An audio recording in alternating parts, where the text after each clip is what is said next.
ਸਤਨਾਮ ਸ੍ਰੀ ਵਾਹਿਗੁਰੂ ਜੀ। ਸ੍ਰੀ ਰਾਗ ਮਹੱਲਾ ਪਹਿਲਾ। ਘਰ ਚੌਥਾ। ਏਕ ਸੁਆਨ ਦੋਏ ਸੁਆਨੀ ਨਾਲ, ਹਲਕੇ ਭੌਂਕ ਹੈ ਸਦਾ ਬਿਆਲ। ਏਕ ਸੁਆਨ ਦੋਏ ਸੁਆਨੀ ਨਾਲ, ਹਲਕੇ ਭੌਂਕ ਹੈ ਸਦਾ ਬਿਆਲ। ਕੂੜ ਸ਼ੁਰਾ ਮੁੱਠਾ ਮੁਰਦਾਰ, ਤਾਣਕ ਰੂਪ ਰਹਾ ਕਰਤਾਰ।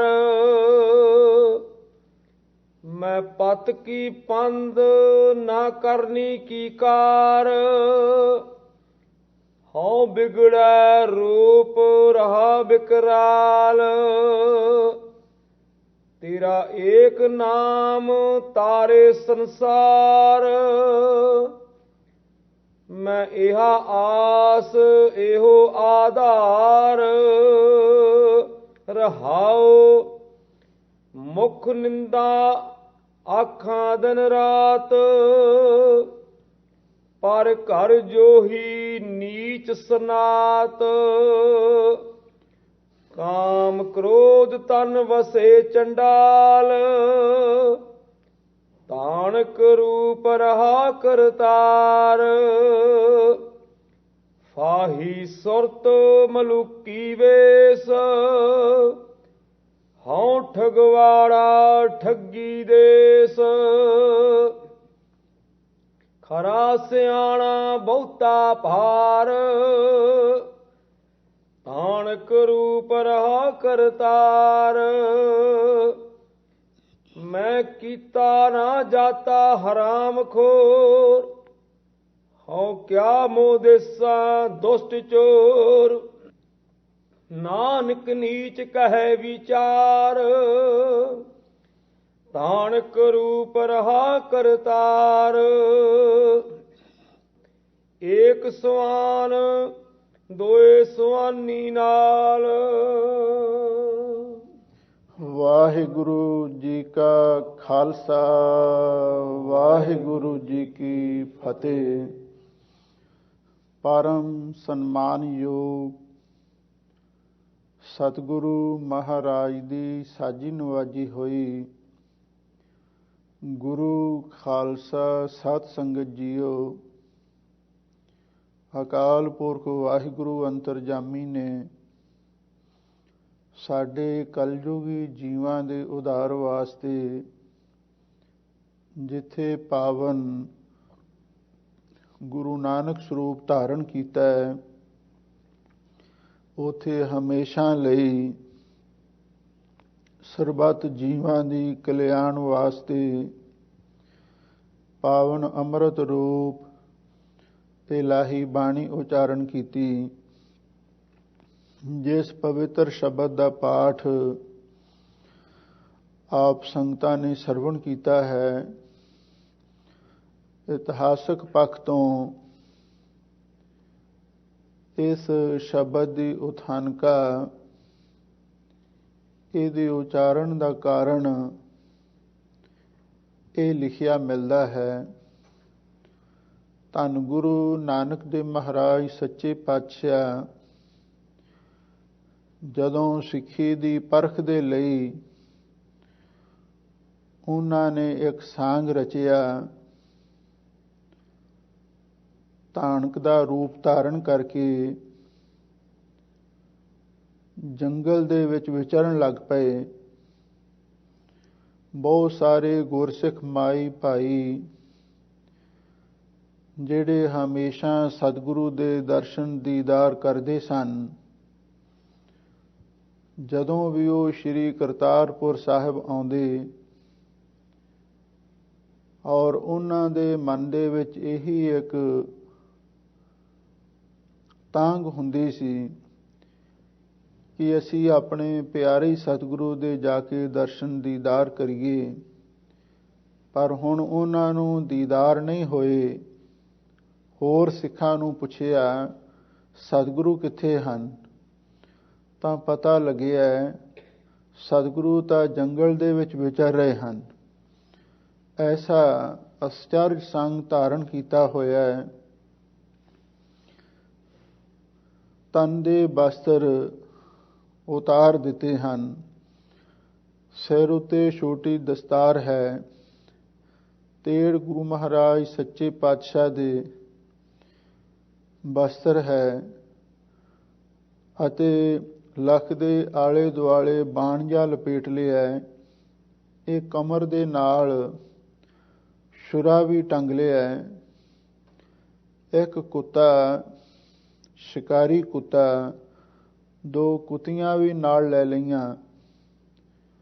ਹੁਣ ਜਿਹੜੇ ਵੀ ਸਿੱਖ ਸਤਿਗੁਰੂ ਦੇ ਦਰਸ਼ਨ ਦੀਦਾਰ ਕਰਨ ਵਾਸਤੇ ਜਾਂਦੇ ਹਨ, ਸਤਿਗੁਰੂ ਦਾ ਇਹੋ ਜਿਹਾ ਸਰੂਪ ਦੇਖ ਕੇ ਹੈਰਾਨ ਹੁੰਦੇ ਹਨ ਵੀ ਇਹ ਸਤਿਗੁਰੂ ਕੀ ਸਾਂਗ ਵਰਤਾ ਰਹੇ ਹਨ। ਪਰ ਉਹਨਾਂ ਨੂੰ ਕੀ ਪਤਾ ਸੀ ਕਿ ਸਤਿਗੁਰੂ ਮਹਾਰਾਜ ਸਿੱਖੀ ਦੀ ਪਰਖ ਕਰ ਰਹੇ ਹਨ।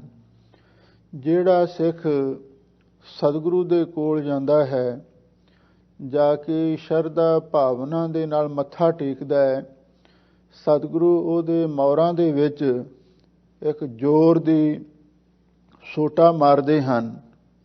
ਉਹ ਬੋੜੀ ਬੋੜੀ ਕਰਦਾ ਉੱਠ ਕੇ ਭੱਜ ਤੁਰਦਾ ਹੈ। ਕਿਉਂਕਿ ਗੁਰੂ ਮਹਾਰਾਜ ਸੱਚੇ ਪਾਤਸ਼ਾਹ ਗੁਰਸਿੱਖਾਂ ਨੂੰ ਇਸ ਲਈ ਪਰਪੱਕ ਕਰ ਰਹੇ ਸਨ, ਕੋਈ ਐਸਾ ਵੀ ਸਮਾਂ ਆ ਸਕਦਾ ਹੈ ਜਦੋਂ ਗੁਰੂ ਤੋਂ ਬੇਮੁਖ ਕਰਨ ਦੇ ਲਈ ਤੁਹਾਨੂੰ ਡਾਂਗਾਂ ਵੀ ਮਾਰੀਆਂ ਜਾ ਸਕਦੀਆਂ ਨੇ। ਪਰ ਕੀ ਤੁਸੀਂ ਉਸ ਵੇਲੇ ਗੁਰੂ ਵੱਲੋਂ ਮੂੰਹ ਮੋੜ ਲੈਣਾ ਹੈ? ਇਹ ਇੱਕ ਸਿੱਖਿਆ ਸੀ। ਹੁਣ ਜਿਹੜੇ ਸਿੱਖ ਕੁੱਟ ਤੋਂ ਡਰਦੇ ਮਾਰੇ ਘਰਾਂ ਨੂੰ ਤੁਰ ਗਏ, ਕੁਛ ਬਚ ਗਏ, ਸਤਿਗੁਰੂ ਨੇ ਉਹਨਾਂ ਨੂੰ ਪੁੱਛਿਆ, ਤੁਹਾਨੂੰ ਕੀ ਚਾਹੀਦਾ? ਉਹਨਾਂ ਆਖਿਆ, ਅਸੀਂ ਮਹਾਰਾਜ ਸੰਸਾਰੀ ਹਾਂ, ਦੁਨੀਆਦਾਰ ਹਾਂ, ਪਰਿਵਾਰਾਂ ਵਾਲੇ ਹਾਂ, ਸਾਨੂੰ ਮਾਇਆ ਦੀ ਬੜੀ ਲੋੜ ਹੈ। ਸਾਹਿਬ ਸਤਿਗੁਰੂ ਸੱਚੇ ਪਾਤਸ਼ਾਹ ਨੇ ਸੋਚਿਆ ਇਹ ਵੀ ਸਿੱਖ ਮਾਇਆ ਦੇ ਭੁੱਖੇ ਨੇ। ਉਹਨਾਂ ਨੂੰ ਮਾਇਆ ਦੇ ਗੱਫੇ ਬਖਸ਼ਿਸ਼ ਕਰ ਦਿੱਤੇ। ਉਹ ਵੀ ਵਾਪਸ ਚਲੇ ਗਏ। ਫਿਰ ਕੇਵਲ 5 ਸਿੱਖ ਰਹਿ ਗਏ। ਉਹ ਬ੍ਰਹਮ ਗਿਆਨੀ ਸਨ, ਤਤ ਬੇਤੇ ਸਨ। ਉਹਨਾਂ ਨੂੰ ਗੁਰੂ ਮਹਾਰਾਜ ਨੇ ਪੁੱਛਿਆ, ਤੁਸੀਂ ਕਿਵੇਂ ਸਾਡੇ ਮਗਰ ਆ ਰਹੇ ਹੋ? ਤਾਂ ਉਹਨਾਂ ਆਖਿਆ, ਮਹਾਰਾਜ ਜਦੋਂ ਦੇ ਅਸੀਂ ਆਪ ਜੀ ਦੇ ਸਿੱਖ ਬਣੇ ਹਾਂ, ਅਸਾਂ ਇਹ ਪ੍ਰਣ ਕੀਤਾ ਹੋਇਆ ਅਸੀਂ ਤੁਹਾਨੂੰ ਛੱਡ ਕੇ ਨਹੀਂ ਜਾਣਾ। ਧੰਨ ਗੁਰੂ ਨਾਨਕ ਦੇਵ ਮਹਾਰਾਜ ਸੱਚੇ ਪਾਤਸ਼ਾਹ ਕਹਿਣ ਲੱਗੇ, ਜੇ ਇਹ ਗੱਲ ਹੈ ਫਿਰ ਤੁਹਾਨੂੰ ਸਾਡਾ ਬਚਨ ਮੰਨਣਾ ਪਵੇਗਾ। ਮਹਾਰਾਜ ਬਚਨ ਮੰਨਣ ਲਈ ਤਿਆਰ ਹਾਂ। ਸਤਿਗੁਰੂ ਕਹਿਣ ਲੱਗੇ, ਉਹ ਸਾਹਮਣੇ ਮੁਰਦਾ ਪਿਆ ਹੈ, ਮੁਰਦਾ ਖਾਓ। ਉਸ ਵੇਲੇ 4 ਸਿੱਖਾਂ ਦੇ ਮਨ ਡੋਲ ਗਏ। ਇੱਕ ਸਿੱਖ ਸੀ ਭਾਈ ਲਹਿਣਾ, ਜਿਸ ਉੱਤੇ ਗੁਰੂ ਨਾਨਕ ਸਾਹਿਬ ਜੀ ਦੀ ਪੂਰਨ ਕਿਰਪਾ ਸੀ। ਉਹ ਉਸ ਪਰਖ ਦੇ ਵਿੱਚ ਪੂਰੇ ਉਤਰੇ। ਇਤਿਹਾਸ ਦੱਸਦਾ ਹੈ, ਜਦੋਂ ਉਸ ਮੁਰਦੇ ਤੋਂ ਬਸਤਰ ਉਤਾਰਿਆ ਤਾਂ ਕੀ ਦੇਖਿਆ? ਉਹ ਤੇ ਪ੍ਰਸ਼ਾਦ ਸੀ, ਗੁਰੂ ਦੀ ਬਖਸ਼ਿਸ਼ ਸੀ, ਗੁਰੂ ਦੀ ਰਹਿਮਤ ਸੀ। ਉਸੇ ਵੇਲੇ ਧੰਨ ਗੁਰੂ ਨਾਨਕ ਦੇਵ ਮਹਾਰਾਜ ਨੇ ਭਾਈ ਲਹਿਣੇ ਨੂੰ ਆਪਣੇ ਗਲ ਦੇ ਨਾਲ ਲਾਇਆ। ਕਹਿਣ ਲੱਗੇ, ਭਾਈ ਲਹਿਣਿਆ ਮੰਗ ਜੋ ਮੰਗਣਾ। ਭਾਈ ਲਹਿਣੇ ਨੇ ਆਖਿਆ, ਸੱਚੇ ਪਾਤਸ਼ਾਹ ਕਿਸੇ ਹੀ ਕੋਈ ਕੋਏ ਮੰਝ ਨਿਮਾਣੀ ਇੱਕ ਤੂੰ। ਕਿਸੇ ਨੂੰ ਕੋਈ ਆਸਰਾ, ਕਿਸੇ ਨੂੰ ਕੋਈ ਸਹਾਰਾ ਹੈ, ਪਰ ਮੈਨੂੰ ਤਾਂ ਆਪ ਜੀ ਤੋਂ ਬਿਨਾਂ ਹੋਰ ਕੋਈ ਭਰੋਸਾ, ਕੋਈ ਸਹਾਰਾ ਹੈ ਹੀ ਨਹੀਂ। ਇਸ ਲਈ ਮੇਰੀ ਤੇ ਇਹੀ ਇੱਛਾ ਹੈ, ਬਸ ਮੈਂ ਤੁਹਾਡੇ ਚਰਨਾਂ ਦੇ ਵਿੱਚ ਹੀ, ਗੁਰੂ ਘਰ ਦੇ ਵਿੱਚ ਹੀ ਰਹਿਣਾ ਚਾਹੁੰਦਾ ਹਾਂ। ਧੰਨ ਗੁਰੂ ਨਾਨਕ ਦੇਵ ਮਹਾਰਾਜ ਨੇ ਮਿਹਰਾਂ ਦੇ ਘਰ ਆ ਕੇ ਬਚਨ ਕੀਤਾ। ਕਹਿਣ ਲੱਗੇ, ਭਾਈ ਲਹਿਣਿਆ ਜੇ ਤੂੰ ਗੁਰੂ ਘਰ ਦੇ ਵਿੱਚ ਰਹਿਣਾ ਚਾਹੁੰਦਾ ਹੈ ਤੇ ਮੈਂ ਤੇਰੇ ਘਰ ਦੇ ਵਿੱਚ ਰਹਿਣਾ ਚਾਹੁੰਦਾ ਹਾਂ। ਅੱਜ ਤੋਂ ਬਾਅਦ ਮੈਂ ਤੇਰੇ ਵਿੱਚ ਹੋ ਕੇ, ਤੇਰੇ ਵਿੱਚ ਬੈਠ ਕੇ ਜਗਤ ਜੀਵਾਂ ਦਾ ਉਧਾਰ ਕਰਾਂਗਾ। ਇੰਨੇ ਬਚਨ ਕਹਿ ਕੇ ਭਾਈ ਲਹਿਣੇ ਨੂੰ ਆਪਣੇ ਸੀਨੇ ਦੇ ਨਾਲ ਲਾਇਆ, ਗੁਰਤਾ ਗੱਦੀ ਬਖਸ਼ਿਸ਼ ਕਰ ਦਿੱਤੀ। ਇੱਕ ਸੇਵਕ ਨੂੰ ਗੁਰੂ ਪਦਵੀ ਤੇ ਸਥਾਪਨ ਕਰ ਦਿੱਤਾ। ਭਾਈ ਲਹਿਣਾ ਗੁਰੂ ਅੰਗਦ ਦੇਵ ਹੋ ਨਿਬੜਿਆ। ਔਰ ਧੰਨ ਗੁਰੂ ਨਾਨਕ ਦੇਵ ਮਹਾਰਾਜ ਸੱਚੇ ਪਾਤਸ਼ਾਹ ਨੇ ਜਦੋਂ ਪਹਿਲੇ ਪਹਿਲ ਸਿੱਖੀ ਦੀ ਪਰਖ ਲਈ ਤਾਣਕ ਦਾ ਰੂਪ ਧਾਰਨ ਕੀਤਾ, ਤਾਂ ਉਸ ਵੇਲੇ ਕੁਝ ਗੁਰਸਿੱਖਾਂ ਨੇ ਇਸ ਗੱਲ ਤੇ ਸ਼ੱਕ ਸ਼ੁਬਾ ਕੀਤਾ ਕਿ ਗੁਰੂ ਮਹਾਰਾਜ ਸੱਚੇ ਪਾਤਸ਼ਾਹ ਨੇ ਅਜਿਹਾ ਕਿਉਂ ਕੀਤਾ ਹੈ। ਤਾਂ ਗੁਰੂ ਨਾਨਕ ਸਾਹਿਬ ਸੱਚੇ ਪਾਤਸ਼ਾਹ ਨੇ ਉਸ ਵੇਲੇ ਇਹ ਸ਼ਬਦ ਉਚਾਰਨ ਕੀਤਾ ਹੈ, ਜਿਸ ਦੇ ਵਿੱਚ ਜਿਹੜੇ ਕਲਯੁਗ ਦੇ ਮਨੁੱਖ ਹਨ, ਉਹਨਾਂ ਦੀ ਰਹਿਣੀ ਬਹਿਣੀ ਕਹਿਣੀ ਸਹਿਣੀ ਕਿਹੋ ਜਿਹੀ ਬਣੀ ਹੋਈ ਹੈ, ਮਾਨੋ ਉਹਦਾ ਹੀ ਗੁਰੂ ਮਹਾਰਾਜ ਨੇ ਇਹ ਚਿੱਤਰ ਖਿੱਚਿਆ ਹੈ। ਰਹਾਉ ਦੀਆਂ ਪੰਕਤੀਆਂ ਵਿੱਚ ਹਜ਼ੂਰ ਫਰਮਾਉਂਦੇ ਹਨ, ਮੈਂ ਪਥ ਕੀ ਪੰਧ ਨਾ ਕਰਨੀ ਕੀ ਕਾਰ, ਹਉ ਬਿਗੜੈ ਰੂਪ ਰਹਾ ਬਿਕਰਾਲ, ਤੇਰਾ ਏਕ ਨਾਮ ਤਾਰੇ ਸੰਸਾਰ, ਮੈਂ ਇਹ ਆਸ ਇਹੋ ਆਧਾਰ। ਰਹਾਉ, ਮੈਂ ਪਥ ਕੀ ਪੰਧ ਨਾ ਕਰਨੇ ਕੀ ਕਾਰ। ਹੇ ਵਾਹਿਗੁਰੂ ਜੀ, ਮੈਂ ਪਤ ਦਾ ਅਰਥ ਹੈ ਇੱਜ਼ਤ, ਜਿਸ ਦੇ ਨਾਲ ਮੈਨੂੰ ਇੱਜ਼ਤ ਪ੍ਰਾਪਤ ਹੋਵੇ।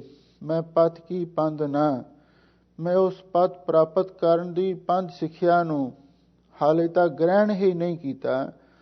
ਭਾਵ ਉਹ ਸਿੱਖਿਆ ਮੈਂ ਹਾਲੇ ਤੱਕ ਧਾਰਨ ਹੀ ਨਹੀਂ ਕੀਤੀ, ਜਿਹਦੇ ਨਾਲ ਮੈਨੂੰ ਲੋਕ ਤੇ ਪਰਲੋਕ ਦੇ ਵਿੱਚ ਇੱਜ਼ਤ ਪ੍ਰਾਪਤ ਹੋ ਸਕੇ। ਕਰਨੀ ਕੀ ਕਾਰ, ਤੇ ਮਹਾਰਾਜ ਜਿਹੜੀ ਵਾਹਿਗੁਰੂ ਦੀ ਭਗਤੀ ਦੀ ਕਾਰ ਹੈ, ਸੇਵਾ ਸਿਮਰਨ ਦੀ ਕਾਰ ਹੈ, ਮੈਂ ਉਹ ਵੀ ਨਹੀਂ ਕੀਤੀ। ਹਉ ਬਿਗੜੈ ਰੂਪ ਰਹਾ ਬਿਕਰਾਲ, ਮੈਂ ਤੇ ਸੱਚੇ ਪਾਤਸ਼ਾਹ ਵਿਗੜੇ ਰੂਪ ਦੇ ਵਿੱਚ ਤੇ ਬੜਾ ਡਰਾਉਣਾ ਜਿਹਾ ਬਣ ਕੇ ਸੰਸਾਰ ਦੇ ਵਿੱਚ ਵਿਚਰ ਰਿਹਾ ਹਾਂ। ਹਾਂ, ਇੱਕ ਗੱਲ ਜ਼ਰੂਰ ਹੈ, ਤੇਰਾ ਏਕ ਨਾਮ ਤਾਰੇ ਸੰਸਾਰ, ਮੈਂ ਇਹ ਆਸ ਇਹੋ ਆਧਾਰ। ਮੈਨੂੰ ਇਹੀ ਆਸ ਉਮੀਦ ਹੈ ਤੇ ਇਹੀ ਸਭ ਤੋਂ ਵੱਡਾ ਆਸਰਾ ਹੈ ਤੇਰੇ ਨਾਮ ਦਾ, ਤੇ ਮੈਨੂੰ ਭਰੋਸਾ ਵੀ ਬਹੁਤ ਵੱਡਾ ਹੈ। ਤੇਰਾ ਏਕ ਨਾਮ ਤਾਰੇ ਸੰਸਾਰ, ਤੇਰਾ ਇੱਕ ਨਾਮ ਐਸਾ ਜਹਾਜ਼ ਹੈ, ਉਹ ਮੈਨੂੰ ਵੀ ਇਹ ਸੰਸਾਰ ਭਵਜਲ ਤੋਂ ਤਾਰ ਦੇਵੇਗਾ, ਤੇ ਬਾਕੀ ਜਿਹੜਾ ਹੋਰ ਸੰਸਾਰ ਹੈ ਉਹ ਵੀ ਨਾਮ ਦੀ ਟੇਕ ਲੈ ਕੇ ਭਵਸਾਗਰ ਤੋਂ ਪਾਰ ਹੋ ਜਾਵੇਗਾ। ਇਸ ਲਈ ਤੂੰ ਕਿਰਪਾ ਕਰ, ਮੈਨੂੰ ਨਾਮ ਦੀ ਟੇਕ ਬਖਸ਼ਿਸ਼ ਕਰ। ਨਾਮ ਦੀ ਟੇਕ ਪ੍ਰਾਪਤ ਕਰਕੇ ਚਾਹੇ ਕੋਈ ਕਿਤਨਾ ਵੀ ਕੋਈ ਪਾਪੀ ਹੈ, ਗੁਨਾਹਗਾਰ ਹੈ, ਤੇ ਨਾਮ ਦੇ ਨਾਲ ਉਹਦੀ ਵੀ ਕਲਿਆਣ ਹੋ ਸਕਦੀ ਹੈ। ਲਓ ਹੁਣ ਆਰੰਭ ਤੋਂ ਧੰਨ ਗੁਰੂ ਨਾਨਕ ਤੇ ਮਹਾਰਾਜ ਸੱਚੇ ਪਾਤਸ਼ਾਹ ਪਾਵਨ ਪਵਿੱਤਰ ਉਪਦੇਸ਼ ਬਖਸ਼ਿਸ਼ ਕਰ ਰਹੇ ਹਨ। ਮਾਨੋ ਜਿਹੜੇ ਕਲਯੁਗ ਦੇ ਲੋਕ ਨੇ, ਉਹਨਾਂ ਦਾ ਸੁਭਾਅ, ਉਹਨਾਂ ਦੀ ਰਹਿਣੀ ਬਹਿਣੀ ਇਸ ਸ਼ਬਦ ਵਿੱਚ ਬਿਆਨ ਕਰ ਰਹੇ ਹਨ। ਆਪ ਸੰਗਤਾਂ ਪ੍ਰੇਮ ਦੇ ਨਾਲ ਸਰਵਣ ਕਰੋ ਤੇ ਇੱਕ ਵਾਰੀ ਪਿਆਰ ਦੇ ਨਾਲ ਆਖੋ, ਸਤਨਾਮ ਸ੍ਰੀ ਵਾਹਿਗੁਰੂ ਸਾਹਿਬ ਜੀਓ। ਸਤਨਾਮ ਸ੍ਰੀ ਵਾਹਿਗੁਰੂ ਜੀ। ਸ੍ਰੀ ਰਾਗ ਮਹੱਲਾ ਪਹਿਲਾ, ਘਰ ਚੌਥਾ। ਏਕ ਸੁਆਨ ਦੋਏ ਸੁਆਨੀ ਨਾਲ। ਸ੍ਰੀ ਰਾਗ ਦਾ ਇਹ 29ਵਾਂ ਸ਼ਬਦ ਹੈ। ਮਹੱਲਾ ਪਹਿਲਾ, ਪਹਿਲੇ ਪਾਤਸ਼ਾਹ ਧੰਨ ਗੁਰੂ ਨਾਨਕ ਦੇਵ ਮਹਾਰਾਜ ਦਾ ਇਹ ਵਾਚਕ ਹੈ। ਘਰ ਚੌਥਾ, ਚੌਥੇ ਘਰ ਸੁਰਤਾਲ ਦੇ ਵਿੱਚ ਇਸ ਨੂੰ ਗਾਵਿਆ ਹੈ। ਹਜ਼ੂਰ ਫਰਮਾਉਂਦੇ ਨੇ, ਏਕ ਸੁਆਨ ਦੋਏ ਸੁਆਨੀ ਨਾਲ। ਹੇ ਵਾਹਿਗੁਰੂ ਜੀ, ਇੱਕ ਤਾਂ ਮੇਰੇ ਨਾਲ ਸੁਆਨ ਸ਼ਿਕਾਰੀ ਕੁੱਤਾ ਹੈ ਤੇ ਦੋਏ ਸੁਆਨੀ ਨਾਲ, ਤੇ ਦੋ ਕੁੱਤੀਆਂ ਵੀ ਮੇਰੇ ਨਾਲ ਨੇ। ਕਿਉਂਕਿ ਜਿਹੜੇ ਸਾਂਸੀ ਲੋਕ ਨੇ, ਤਾਣਕ ਰੂਪ ਨੇ, ਉਹ ਸ਼ਿਕਾਰੀ ਕੁੱਤੇ ਤੇ ਕੁੱਤੀਆਂ ਆਪਣੇ ਨਾਲ ਰੱਖਦੇ ਨੇ। ਹੁਣ ਗੁਰੂ ਮਹਾਰਾਜ ਨੇ ਵੀ ਉਹੋ ਜਿਹਾ ਸਵਾਂਗ ਧਾਰਨ ਕੀਤਾ ਹੋਇਆ ਹੈ, ਤੇ ਉਸ ਅਕਾਲ ਪੁਰਖ ਵਾਹਿਗੁਰੂ ਦੇ ਸਨਮੁਖ ਇਹ ਪਾਵਨ ਪਵਿੱਤਰ ਸ਼ਬਦ ਉਚਾਰਨ ਕਰ ਰਹੇ ਹਨ। ਏਕ ਸੁਆਨ, ਵੀ ਇੱਕ ਸੁਆਨ ਕੀ ਹੈ? ਜਿਹੜਾ ਲੋਭ ਹੈ ਇਹ ਮਹਾਰਾਜ ਮੇਰੇ ਅੰਦਰ ਸ਼ਿਕਾਰੀ ਕੁੱਤੇ ਵਾਂਗ ਬੈਠਾ ਹੈ। ਦੋਏ ਸੁਆਨੀ ਨਾਲ, ਇਹਦੇ ਨਾਲ ਦੋ ਕੁੱਤੀਆਂ ਵੀ ਹਨ। ਉਹ ਕੁੱਤੀਆਂ ਕਿਹੜੀਆਂ? ਆਸਾ ਤੇ ਤ੍ਰਿਸ਼ਨਾ। ਲੋਭ ਕੁੱਤਾ ਹੈ, ਆਸਾ ਤੇ ਤ੍ਰਿਸ਼ਨਾ ਇਹ ਮਾਨੋ ਦੋ ਕੁੱਤੀਆਂ ਇਹਦੇ ਨਾਲ ਬੈਠੀਆਂ ਹਨ। ਭਲਕੇ ਭੌਂਕ ਹੈ ਸਦਾ ਬਿਆਲ। ਸਾਹਿਬ ਸਤਿਗੁਰੂ ਸੱਚੇ ਪਾਤਸ਼ਾਹ ਫਰਮਾਉਂਦੇ ਨੇ, ਇਹ ਜਿਹੜਾ ਇੱਕ ਕੁੱਤਾ ਹੈ ਤੇ ਦੋ ਕੁੱਤੀਆਂ ਨੇ, ਭਲਕੇ ਭੌਂਕ ਹੈ ਸਦਾ ਬਿਆਲ। ਬਿਆਲ ਦਾ ਅਰਥ ਹੈ ਉਹ ਹਵਾ ਦੀ ਆਵਾਜ਼ ਸੁਣ ਕੇ ਹੀ, ਕਿਉਂਕਿ ਵਾਜੂ ਸ਼ਬਦ ਤੋਂ ਬਿਆਲ ਸ਼ਬਦ ਬਣਿਆ ਹੈ। ਹਵਾ ਦੀ ਆਵਾਜ਼ ਸੁਣ ਕੇ ਹੀ, ਕਿਉਂਕਿ ਇਹ ਸ਼ਿਕਾਰੀ ਕੁੱਤਿਆਂ ਦਾ ਸੁਭਾਅ ਹੁੰਦਾ ਹੈ, ਜੇ ਥੋੜ੍ਹਾ ਜਿਹਾ ਵੀ ਖੜਕਾ ਹੋਵੇ ਉਸੇ ਵੇਲੇ ਭੌਂਕਣਾ ਸ਼ੁਰੂ ਕਰ ਦਿੰਦੇ ਨੇ। ਭਲਕੇ ਭੌਂਕੈ ਸਦਾ ਬਿਆਲ।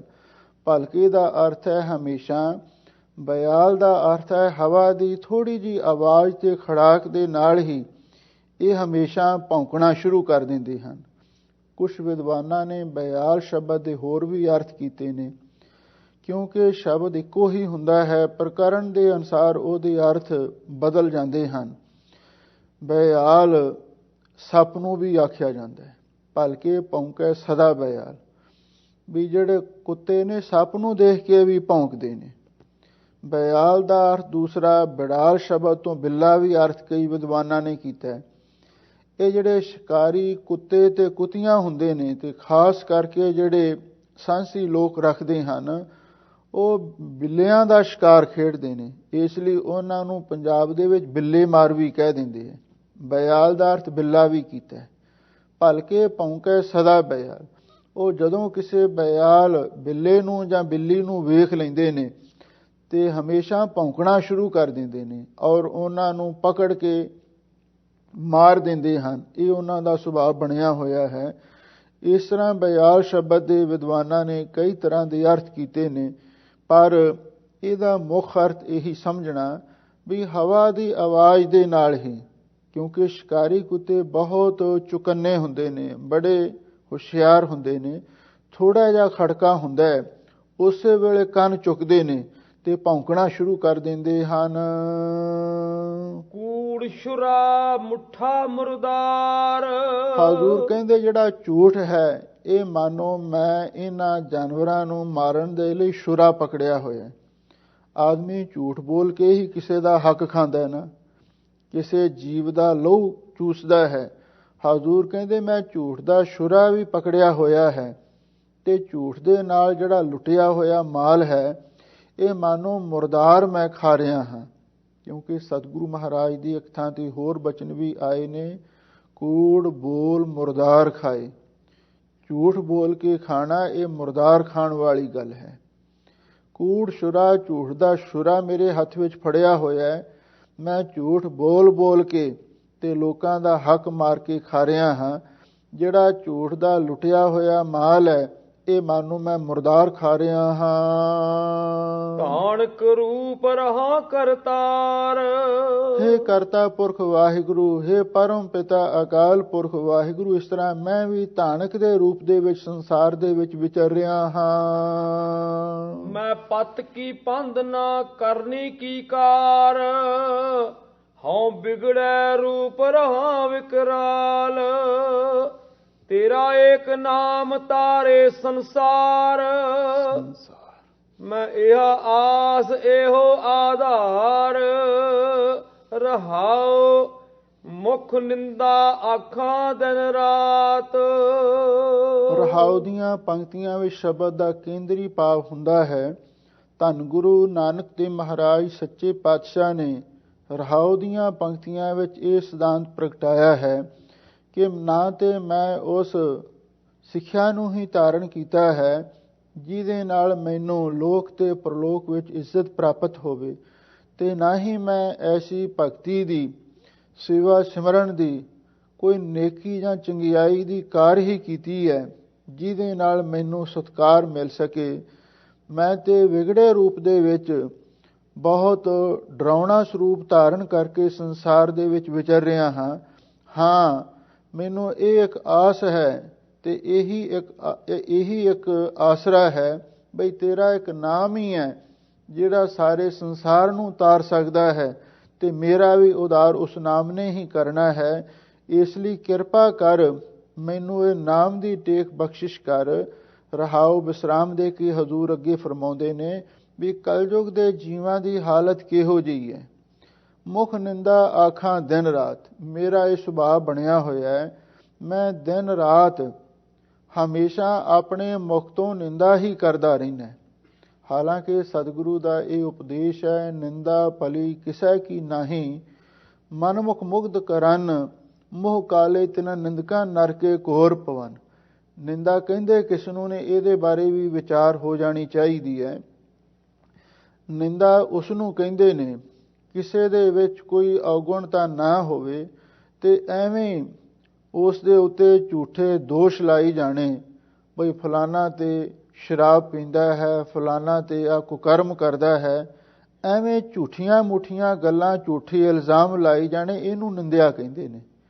ਕਈ ਵਾਰੀ ਸਾਨੂੰ ਇਹ ਭੁਲੇਖਾ ਲੱਗ ਜਾਂਦਾ ਹੈ ਬਈ ਜੇ ਕੋਈ ਸੱਚੀ ਗੱਲ ਵੀ ਕਹਿ ਦੇਵੇ ਨਾ ਵੀ ਫਲਾਨਾ ਬੰਦਾ ਆ ਮਾੜਾ ਕੰਮ ਕਰਦਾ ਹੈ, ਤੇ ਅਸੀਂ ਉਸ ਨੂੰ ਵੀ ਨਿੰਦਿਆ ਵਿੱਚ ਸ਼ਾਮਲ ਕਰ ਲੈਂਦੇ ਹਾਂ। ਪਰ ਯਾਦ ਰੱਖੋ, ਨਿੰਦਿਆ ਉਸ ਨੂੰ ਕਹਿੰਦੇ ਨੇ ਵੀ ਜਿਹੜਾ ਝੂਠਾ ਇਲਜ਼ਾਮ ਲਾਇਆ ਜਾਵੇ, ਤੇ ਜੇ ਕੋਈ ਸੱਚੀ ਗੱਲ ਆਖੇ ਉਹ ਨਿੰਦਿਆ ਨਹੀਂ ਹੁੰਦੀ। ਜੇ ਹੁਣ ਭੇਡ ਨੂੰ ਭੇਡ ਕਹਿ ਦਿਓ, ਕੋਈ ਨਿੰਦਿਆ ਵਾਲੀ ਗੱਲ ਨਹੀਂ।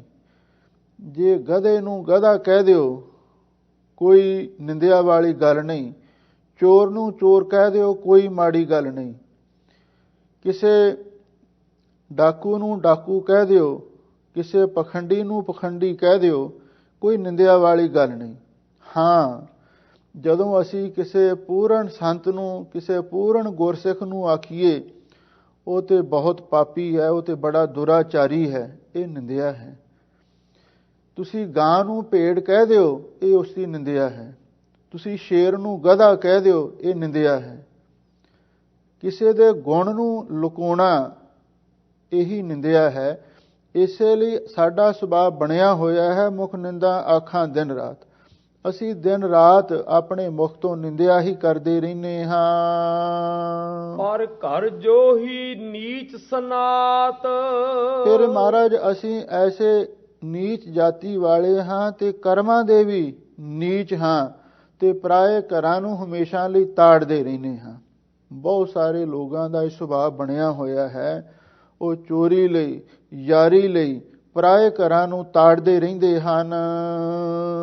ਕਾਮ ਕ੍ਰੋਧ ਤਨ ਵਸੇ ਚੰਡਾਲ, ਲੋ ਹਜ਼ੂਰ ਕਹਿੰਦੇ ਨੇ ਇਹ ਜਿਹੜਾ ਕਾਮ ਹੈ ਤੇ ਕ੍ਰੋਧ ਹੈ, ਇਹ ਜਿਹੜੇ ਵਿਕਾਰ ਨੇ, ਇਹ ਮੇਰੇ ਸਰੀਰ ਵਿੱਚ ਚੰਡਾਲ ਚੂੜੇ ਵਸ ਰਹੇ ਨੇ। ਜਿਵੇਂ ਇਹਨਾਂ ਦੇ ਨਾਲ ਹੋਰ ਵੀ ਸੰਗੀ ਸਾਥੀ ਰਲ ਜਾਣ, ਕਿਉਂਕਿ ਸੰਸੀਆਂ ਦੀ ਜਾਤ ਬਹੁਤ ਨੀਵੀਂ ਤੇ ਬਹੁਤ ਨਖਿੱਧ ਮੰਨੀ ਹੋਈ ਹੈ। ਹਜ਼ੂਰ ਕਹਿੰਦੇ ਇਹਦੇ ਨਾਲ ਨਾਲ ਜਿਹੜੇ ਇਹ ਵਿਕਾਰ ਰੂਪੀ ਚੰਡਾਲ ਨੇ, ਇਹ ਵੀ ਮੇਰੇ ਤਨ ਵਿੱਚ ਵਸ ਰਹੇ ਹਨ।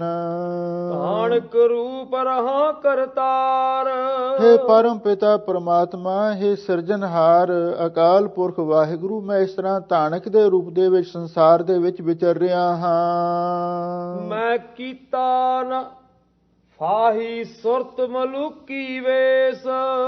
ਧੰਨ ਗੁਰੂ ਨਾਨਕ ਦੇ ਮਹਾਰਾਜ ਸੱਚੇ ਪਾਤਸ਼ਾਹ ਫਿਰ ਹੁਣ ਜਿਹੜੇ ਆਪਣੇ ਆਪ ਨੂੰ ਬਹੁਤੇ ਉੱਤੋਂ ਸ਼ਰੀਫ ਤੇ ਸਾਊ ਬਣ ਕੇ ਦਿਖਾਉਂਦੇ ਨੇ, ਅੰਦਰ ਉਹਨਾਂ ਦੇ ਕਪਟ ਹੈ, ਅੰਦਰ ਜਿਨ੍ਹਾਂ ਦੇ ਧੋਖੇ ਦੀ ਭਾਵਨਾ ਹੈ, ਉਹਨਾਂ ਦੀ ਹਾਲਤ ਬਿਆਨ ਕਰਦੇ ਹਨ। ਫਾਹੀ ਸੁਰਤ ਮਲੂਕੀ ਵੇਸ, ਮੈਂ ਉਤੋਂ ਤੇ ਮਲੂਕਾਂ ਵਾਲਾ, ਨਵਾਬਾਂ ਵਾਲਾ ਵੇਸ ਧਾਰਨ ਕੀਤਾ ਹੋਇਆ ਹੈ।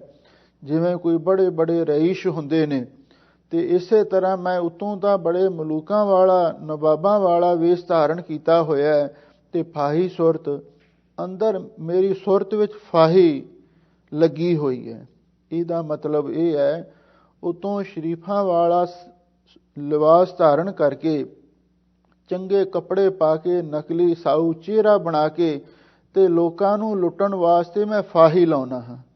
ਮਨ ਦੇ ਵਿੱਚ ਮੇਰੀ ਜਿਹੜੀ ਸੋਚ ਹੈ ਉਹ ਦੂਜਿਆਂ ਨੂੰ ਫਸਾਉਣ ਵਾਲੀ ਹੈ।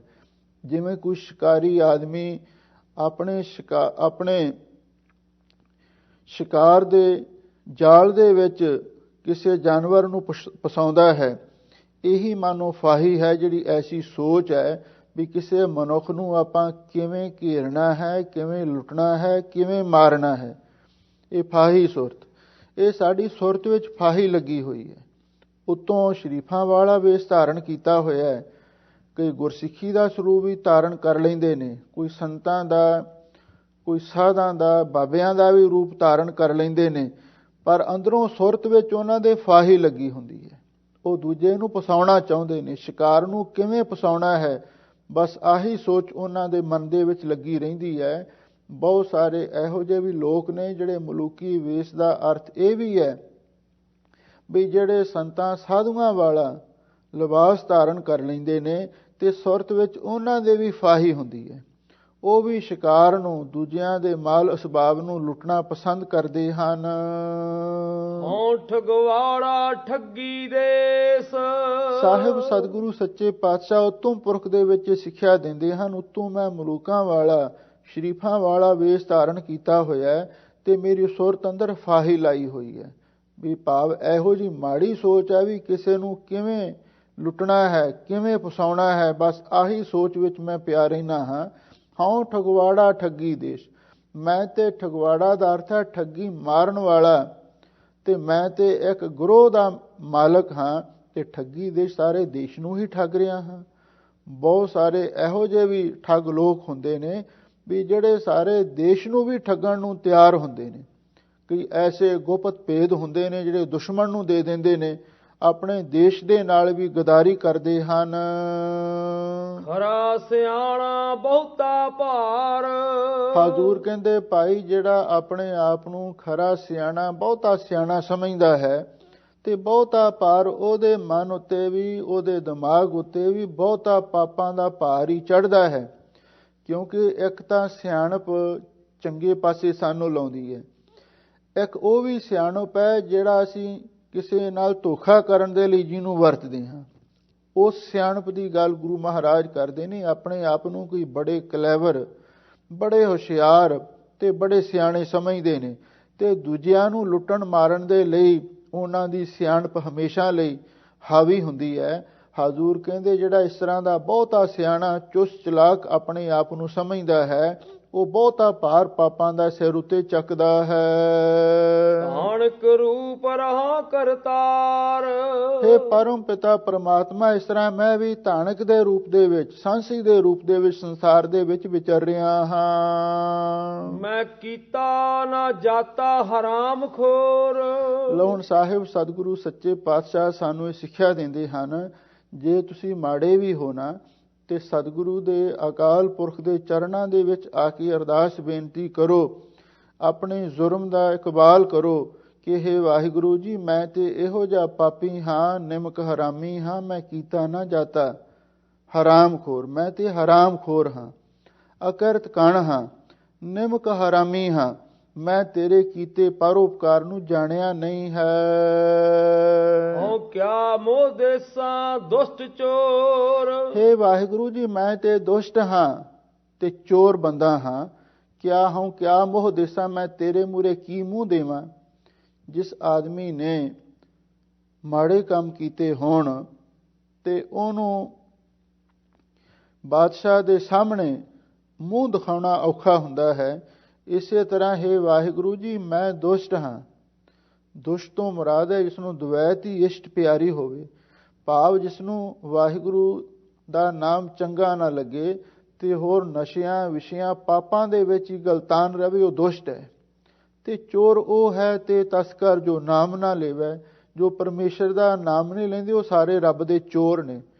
ਕਿਉਂਕਿ ਅਸੀਂ ਵਾਹਿਗੁਰੂ ਪਰਮੇਸ਼ਰ ਕੋਲੋਂ ਸਾਰਾ ਕੁਝ ਲਿਆ ਹੈ ਤੇ ਫਿਰ ਅਸੀਂ ਨਾਲ ਇਹ ਵੀ ਬਚਨ ਕਰਕੇ ਆਏ ਹਾਂ, ਹੇ ਵਾਹਿਗੁਰੂ ਜੀ, ਅਸੀਂ ਤੁਹਾਡਾ ਨਾਮ ਜਪਾਂਗੇ, ਤੁਹਾਡਾ ਸਿਮਰਨ ਕਰਾਂਗੇ, ਪਰ ਅਸੀਂ ਉਹ ਸਾਰਾ ਕੁਝ ਭੁੱਲ ਜਾਂਦੇ ਹਾਂ।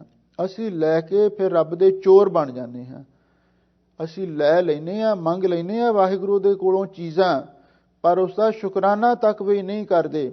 ਹੁਣ ਕਿਸੇ ਕੋਲੋਂ ਕੋਈ ਚੀਜ਼ ਲੈ ਕੇ ਕੋਈ ਮੁੜ ਕੇ ਲੁਕਾ ਲਵੇ, ਉਹ ਚੋਰ ਹੀ ਹੁੰਦਾ ਹੈ ਨਾ। ਤੇ ਹੁਣ ਅਸੀਂ ਵਾਹਿਗੁਰੂ ਦੇ ਕੋਲੋਂ ਸਭ ਦਾਤਾਂ ਪ੍ਰਾਪਤ ਕੀਤੀਆਂ ਨੇ, ਲੈ ਕੇ ਅਸੀਂ ਫਿਰ ਮੁਨਕਰ ਹੋ ਜਾਂਦੇ ਹਾਂ। ਸਾਨੂੰ ਰੱਬ ਨੇ ਕੀ ਦਿੱਤਾ ਹੈ, ਅਸੀਂ ਰੱਬ ਦੇ ਚੋਰ ਹਾਂ। ਹਉ ਕਿਆ ਮੋਹ ਦੇਸਾਂ ਦੁਸ਼ਟ ਚੋਰ ਹੈ। ਵਾਹਿਗੁਰੂ ਜੀ ਅਸੀਂ ਤੇ ਦੁਸ਼ਟ ਵੀ ਹਾਂ ਤੇ ਚੋਰ ਵੀ ਹਾਂ, ਦੱਸੋ ਆਪ ਜੀ ਦੇ ਸਾਹਮਣੇ ਕੀ ਮੂੰਹ ਦੇ ਸਕਦੇ ਹਾਂ। ਨਾਨਕ ਨੀਚ ਕਹੈ ਵਿਚਾਰ। ਧੰਨ ਗੁਰੂ ਨਾਨਕ ਦੇ ਮਹਾਰਾਜ ਸੱਚੇ ਪਾਤਸ਼ਾਹ ਕਹਿੰਦੇ ਨਾਨਕ ਨੀਚ, ਬਈ ਮੈਂ ਐਸਾ ਨੀਚ ਹਾਂ। ਕਹੈ ਵਿਚਾਰ, ਤੇ ਮਹਾਰਾਜ ਮੈਂ ਤੁਹਾਡੇ ਚਰਨਾਂ ਦੇ ਵਿੱਚ ਇਹ ਵਿਚਾਰ ਦੱਸ ਰਿਹਾ ਹਾਂ। ਕਿਉਂਕਿ ਸਾਹਿਬ ਸਤਿਗੁਰੂ ਸੱਚੇ ਪਾਤਸ਼ਾਹ ਜਦੋਂ ਵੀ ਕਿਸੇ ਨੂੰ ਉਪਦੇਸ਼ ਦੇਣਾ ਹੋਵੇ ਨਾ, ਤੇ ਫਿਰ ਉਸ ਤਰ੍ਹਾਂ ਦਾ ਆਪਣੇ ਆਪ ਨੂੰ ਬਣਾ ਕੇ ਫਿਰ ਉਹ ਉਪਦੇਸ਼ ਦਿੰਦੇ ਸਨ। ਜਿਹੜੇ ਕਲਯੁਗ ਦੇ ਬੁਰੇ ਲੋਕ ਸਨ ਤੇ ਉਹਨਾਂ ਨੂੰ ਗੁਰੂ ਮਹਾਰਾਜ ਸੱਚੇ ਪਾਤਸ਼ਾਹ ਨੇ ਉਸ ਤਰ੍ਹਾਂ ਦਾ ਹੀ ਰੂਪ ਧਾਰਨ ਕਰਕੇ, ਸੰਗ ਧਾਰਨ ਕਰਕੇ ਇਹ ਉਪਦੇਸ਼ ਦਿੱਤਾ ਹੈ। ਨਾਨਕ ਨੀਚ ਕਹੈ ਵਿਚਾਰ, ਤੇ ਆਪਣੇ ਆਪ ਨੂੰ ਕਹਿੰਦੇ ਨੇ ਮੈਂ ਨੀਚ ਇਹ ਵਿਚਾਰ ਦੱਸ ਰਿਹਾ ਹਾਂ। ਨਾਨਕ ਰੂਪ ਰਹਾ ਕਰਤਾਰ। ਹੇ ਕਰਤਾ ਪੁਰਖ ਵਾਹਿਗੁਰੂ, ਹੇ ਪਰਮ ਪਿਤਾ ਪਰਮਾਤਮਾ, ਇਸ ਤਰ੍ਹਾਂ ਮੈਂ ਵੀ ਧਾਨਕ ਦੇ ਰੂਪ ਦੇ ਵਿੱਚ ਸੰਸਾਰ ਦੇ ਵਿੱਚ ਵਿਚਰ ਰਿਹਾ ਹਾਂ। ਧੰਨ ਗੁਰੂ ਨਾਨਕ ਦੇਵ ਮਹਾਰਾਜ ਸੱਚੇ ਪਾਤਸ਼ਾਹ ਨੇ ਇਹ ਸ਼ਬਦ ਸ਼੍ਰੀ ਕਰਤਾਰਪੁਰ ਸਾਹਿਬ ਵਿਖੇ ਉਚਾਰਨ ਕੀਤਾ, ਔਰ ਉੱਥੇ ਜਿਸ ਵੇਲੇ ਸਿੱਖੀ ਦੀ ਪਰਖ ਕੀਤੀ, ਧਾਨਕ ਦਾ ਰੂਪ ਧਾਰਨ ਕਰਕੇ ਜੰਗਲ ਦੇ ਵਿੱਚ ਵਿਚਰ ਰਹੇ ਸਨ, ਤਾਂ ਉਸ ਵੇਲੇ ਜਿਹੜੇ ਕਲਯੁਗ ਦੇ ਜੀਵਾਂ ਦੇ ਸੁਭਾਅ ਤੇ ਉਹਨਾਂ ਦੀ ਰਹਿਣੀ ਬਹਿਣੀ ਨੂੰ ਇਹ ਸ਼ਬਦ ਵਿੱਚ ਬਿਆਨ ਕੀਤਾ ਹੈ। ਹੁਣ ਸਾਹਿਬ ਸਤਿਗੁਰੂ ਸੱਚੇ ਪਾਤਸ਼ਾਹ ਅੱਗੇ ਫਰਮਾਉਂਦੇ ਹਨ। ਸ੍ਰੀ ਰਾਗ ਮਹੱਲਾ ਪਹਿਲਾ ਘਰ ਚੌਥਾ, ਏਕਾ ਸੁਰਤ ਜੇਤੇ ਹੈ ਜੀ। ਧੰਨ ਗੁਰੂ ਨਾਨਕ ਦੇਵ ਮਹਾਰਾਜ ਸੱਚੇ ਪਾਤਸ਼ਾਹ ਇਸ ਅਗਲੇ ਸ਼ਬਦ ਵਿੱਚ ਜਿਹੜੇ ਲੋਕ ਰੱਬ ਦੇ ਨਾਲ ਵੀ ਚੁਸਤੀਆਂ ਚਲਾਕੀਆਂ ਕਰਨ ਤੋਂ ਬਾਜ ਨਹੀਂ ਆਉਂਦੇ, ਉਹਨਾਂ ਨੂੰ ਗੁਰੂ ਮਹਾਰਾਜ ਸੱਚੇ ਪਾਤਸ਼ਾਹ ਸਮਝਾਉਂਦੇ ਹਨ। ਕਾਹੇ ਜੀ ਕਰਹਿ ਚਤੁਰਾਈ, ਲੇਵੈ ਦੇਵੈ ਟੈਲ ਨਾ ਪਾਈ। ਰਹਾਓ, ਐ ਜੀਵ ਤੂੰ ਕਾਹਦੇ ਲਈ ਚੁਸਤੀ ਚਲਾਕੀ ਕਰਦਾ? ਰੱਬ ਦੇ ਨਾਲ ਵੀ ਠੱਗੀਆਂ ਮਾਰਦਾ, ਧਰਮ ਦਾ ਬੁਰਕਾ ਪਾ ਕੇ ਲੋਕਾਂ ਨੂੰ ਗੁੰਮਰਾਹ ਕਰਦਾ। ਇਹੋ ਜਿਹੀਆਂ ਚਤਰਾਈਆਂ ਕਾਹਦੇ ਵਾਸਤੇ ਕਰਦਾ? ਰੱਬ ਦੇ ਨਾਂ ਤੇ ਠੱਗੀਆਂ ਕਿਉਂ ਮਾਰਦਾ? ਯਾਦ ਰੱਖ, ਲੇਵੈ ਦੇਵੈ ਟੈਲ ਨਾ ਪਾਈ। ਉਹ ਵਾਹਿਗੁਰੂ ਪਰਮੇਸ਼ਰ ਹਰ ਚੀਜ਼ ਮਨੁੱਖ ਨੂੰ ਦਿੰਦਾ ਹੈ ਤੇ ਲੈਂਦਾ ਵੀ ਉਹੀ ਹੈ। ਢਿੱਲ ਨਾ ਪਾਈ, ਉਹਨੂੰ ਕੋਈ ਦੇਰ ਨਹੀਂ ਲੱਗਦੀ। ਇਸ ਲਈ ਜੇ ਤੈਨੂੰ ਵਾਹਿਗੁਰੂ ਪਰਮੇਸ਼ਰ ਨੇ ਦਾਤਾਂ ਬਖਸ਼ੀਆਂ ਨੇ, ਉਹ ਲੈ ਵੀ ਸਕਦਾ ਹੈ। ਇਸ ਲਈ ਉਹਦੇ ਵਾਸਤੇ ਕੋਈ ਦੇਰ ਨਹੀਂ ਲੱਗਣੀ, ਪਰ ਤੂੰ ਉਸ ਦੇ ਨਾਲ ਹੁਸ਼ਿਆਰੀਆਂ ਨਾ ਵਰਤ, ਤੂੰ ਉਹਦੇ ਨਾਲ ਚੁਸਤੀਆਂ ਚਲਾਕੀਆਂ ਨਾ ਵਰਤ, ਤੂੰ ਹਮੇਸ਼ਾ ਉਸ ਦੇ ਸਾਹਮਣੇ ਸਿੱਧਾ ਹੋ ਕੇ ਚੱਲ। ਧੰਨ ਗੁਰੂ ਨਾਨਕ ਦੇਵ ਮਹਾਰਾਜ ਹੁਣ ਆਰੰਭ ਤੋਂ ਫਰਮਾਉਂਦੇ ਹਨ। ਇਹ ਵੀ ਸ਼ਬਦ ਚੌਥੇ ਘਰ ਸੁਰਤਾਲ ਦੇ ਵਿੱਚ ਸਤਿਗੁਰੂ ਮਹਾਰਾਜ ਨੇ ਗਾਵਿਆ ਹੈ। ਏਕਾ ਸੁਰਤ ਜੇਤੇ ਹੈ ਜੀ। ਹਜ਼ੂਰ ਕਹਿੰਦੇ ਨੇ ਜਿਤਨੇ ਵੀ ਜੀਵ ਨੇ, ਉਹਨਾਂ ਸਾਰਿਆਂ ਦੇ ਵਿੱਚ ਵਾਹਿਗੁਰੂ ਨੇ ਇੱਕ ਇਹੋ ਜਿਹੀ ਸੁਰਤ ਦਾ ਅਰਥ ਹੈ ਸੋਝੀ, ਇੱਕ ਇਹੋ ਜਿਹੀ ਸਮਝ, ਇੱਕ ਇਹੋ ਜਿਹੀ ਬੁੱਧੀ ਉਹਨਾਂ ਦੇ ਅੰਦਰ ਪੈਦਾ ਕੀਤੀ ਹੈ, ਜਿਸ ਦੇ ਨਾਲ ਉਹ ਆਪਣੇ ਨਫੇ ਨੁਕਸਾਨ ਦੇ ਬਾਰੇ ਸੋਚ ਸਕਦੇ ਨੇ। ਉਹ ਜਿਹੜੀ ਸੁਰਤ ਤੋਂ ਮੁਰਾਦ ਹੈ ਸਮਝ ਜਾਂ ਬੁੱਧੀ, ਉਹ ਸਾਰਿਆਂ ਵਿੱਚ ਹੀ ਵਾਹਿਗੁਰੂ ਪਰਮੇਸ਼ਰ ਨੇ ਪੈਦਾ ਕੀਤੀ ਹੈ। ਹਾਂ, ਇੱਕ ਗੱਲ ਜ਼ਰੂਰ ਹੈ, ਕਿਸੇ ਦੇ ਅੰਦਰ ਉਹ ਸੁਰਤ ਵਧੇਰੇ ਉਜਾਗਰ ਹੁੰਦੀ ਹੈ ਤੇ ਕਈਆਂ ਦੇ ਅੰਦਰ ਉਹ ਅੱਧੀ ਜਾਗਰਤ ਹੁੰਦੀ ਹੈ ਤੇ ਕਈਆਂ ਦੇ ਅੰਦਰ ਉਹ ਅਚੇਤ ਹੀ ਸੁੱਤੀ ਪਈ ਹੁੰਦੀ ਹੈ। ਏਕਾ ਸੁਰਤ ਜੇਤੇ ਹੈ ਜੀ। ਪਰ ਜਿੰਨੇ ਵੀ ਜੀ ਵਾਹਿਗੁਰੂ ਨੇ ਪੈਦਾ ਕੀਤੇ ਹੋਏ ਨੇ, ਉਹਨਾਂ ਵਿੱਚ ਇੱਕ ਐਸੀ ਸੁਰਤ ਹੈ, ਇੱਕ ਐਸੀ ਸਮਝ ਹੈ, ਇੱਕ ਐਸੀ ਗਿਆਤ ਹੈ, ਜੋ ਸਾਰਿਆਂ ਦੇ ਅੰਦਰ ਹੀ ਵਾਹਿਗੁਰੂ ਨੇ ਪੈਦਾ ਕੀਤੀ ਹੋਈ ਹੈ। ਸੁਰਤ ਬਿਹੂਣਾ ਕੋਏ ਨਾ ਕੀ। ਉਹ ਸੁਰਤ ਤੋਂ ਵਿਹੂਣਾ, ਉਹ ਸੁਰਤ ਤੋਂ ਵਾਂਝਾ ਕੋਈ ਵੀ ਜੀ ਵਾਹਿਗੁਰੂ ਪਰਮੇਸ਼ਰ ਨੇ ਪੈਦਾ ਨਹੀਂ ਕੀਤਾ। ਤੁਸੀਂ ਇਸ ਗੱਲ ਨੂੰ ਸੋਚ ਕੇ ਹੈਰਾਨ ਹੋਵੋਗੇ, ਇਹ ਜਿਹੜੀ ਸੁਰਤ ਹੈ ਨਾ, ਮਨੁੱਖ ਦੇ ਵਿੱਚ ਵਧੇਰੇ ਉਜਾਗਰ ਦਿਖਾਈ ਦਿੰਦੀ ਹੈ, ਕਿਉਂਕਿ ਮਨੁੱਖ ਆਪਣੇ ਭਲੇ ਵਾਸਤੇ, ਆਪਣੇ ਸੁੱਖ ਆਰਾਮ ਵਾਸਤੇ ਬਹੁਤ ਕੁਝ ਕਰ ਰਿਹਾ ਹੈ। ਅੱਜ ਜਿੰਨੀ ਸਾਇੰਸ ਨੇ ਤਰੱਕੀ ਕੀਤੀ ਹੈ, ਇਹ ਉਸ ਸੁਰਤ ਦਾ ਹੀ ਸਾਰਾ ਸਮਝ ਲਓ ਇੱਕ ਫਲਾਦੇਸ਼ ਹੈ। ਤੇ ਪਸ਼ੂ ਪੰਛੀ ਵੀ ਅਕਸਰ ਉਹ ਵੀ ਆਪਣੇ ਸੁੱਖ ਆਰਾਮ ਦੇ ਵਿੱਚ ਕੁਝ ਨਾ ਕੁਝ ਆਲ੍ਹਣੇ ਬਣਾ ਲੈਂਦੇ ਨੇ। ਇਹ ਉਸ ਸੁਰਤ ਦਾ ਹੀ ਕਾਰਨ ਹੈ, ਜੋ ਸਾਰੇ ਜੀਵਾਂ ਦੇ ਵਿੱਚ ਹੀ ਵਾਹਿਗੁਰੂ ਨੇ ਪੈਦਾ ਕੀਤੀ ਹੋਈ ਹੈ। ਧੁੱਪ ਛਾਂ ਦੀ ਵੀ ਹਰ ਇੱਕ ਨੂੰ ਸਮਝ ਆਉਂਦੀ ਹੈ, ਜਦੋਂ ਪਸ਼ੂ ਵੀ ਹੁੰਦੇ ਨੇ, ਜ਼ਿਆਦਾ ਧੁੱਪ ਹੋਵੇ ਛਾਂ ਵਿੱਚ ਆ ਜਾਂਦੇ ਨੇ, ਜਦੋਂ ਠੰਡ ਹੋਵੇ ਧੁੱਪੇ ਨਿਕਲ ਜਾਂਦੇ ਨੇ। ਇਹ ਸੁਰਤ ਹੈ, ਇੱਕ ਸਮਝ ਹੈ, ਇੱਕ ਐਸੀ ਸ਼ਕਤੀ ਹੈ ਜਿਸ ਦੇ ਨਾਲ ਹਰ ਜੀਵ ਨੂੰ ਆਪਣੇ ਭਲੇ ਦਾ ਤੇ ਬੁਰੇ ਦਾ ਗਿਆਨ ਹਾਸਲ ਹੁੰਦਾ ਹੈ। ਇਹ ਸੁਰਤ ਸਾਰੇ ਜੀਵਾਂ ਦੇ ਵਿੱਚ ਵਾਹਿਗੁਰੂ ਨੇ ਪੈਦਾ ਕੀਤੀ ਹੈ। ਇਸ ਤੋਂ ਬਿਨਾਂ ਕੋਈ ਵੀ ਜੀਵ ਖਾਲੀ ਨਹੀਂ ਹੈ। ਜਿਹੀ ਸੁਰਤ ਤੇਹਾ ਤਿਨ ਰਾਹ। ਸਾਹਿਬ ਸਤਿਗੁਰੂ ਸੱਚੇ ਪਾਤਸ਼ਾਹ ਫਰਮਾਉਂਦੇ ਨੇ, ਜਿਹੋ ਜੀ ਕਿਸੇ ਜੀਵ ਦੀ ਸੁਰਤ ਹੁੰਦੀ ਹੈ, ਭਾਵ ਸਮਝ ਹੁੰਦੀ ਹੈ, ਤੇਹਾ ਤਿਨ ਰਾਹੋ, ਉਹੋ ਜਿਹਾ ਉਹ ਰਾਹ ਰਸਤਾ ਅਖਤਿਆਰ ਕਰ ਲੈਂਦਾ ਹੈ। ਕਿਉਂਕਿ ਹੁਣ ਕਈਆਂ ਦੀ ਸੁਰਤ ਅੱਛੀ ਹੁੰਦੀ ਹੈ, ਉਹ ਚੰਗਾ ਰਸਤਾ ਅਖਤਿਆਰ ਕਰ ਲੈਂਦੇ ਨੇ। ਕਈਆਂ ਦੀ ਸੁਰਤ ਮਾੜੀ ਹੁੰਦੀ ਹੈ, ਸਮਝ ਹੀ ਮਾੜੀ ਹੁੰਦੀ, ਉਹ ਮਾੜੇ ਪਾਸੇ ਵੀ ਤੁਰ ਪੈਂਦੇ ਨੇ। ਇਸ ਲਈ ਜਿਹੋ ਜੀ ਸੁਰਤ ਵਾਹਿਗੁਰੂ ਨੇ ਕਿਸੇ ਨੂੰ ਬਖਸ਼ੀ ਹੈ, ਉਹੋ ਜਿਹਾ ਉਸਨੇ ਰਾਹ ਅਪਣਾ ਲਿਆ ਹੈ।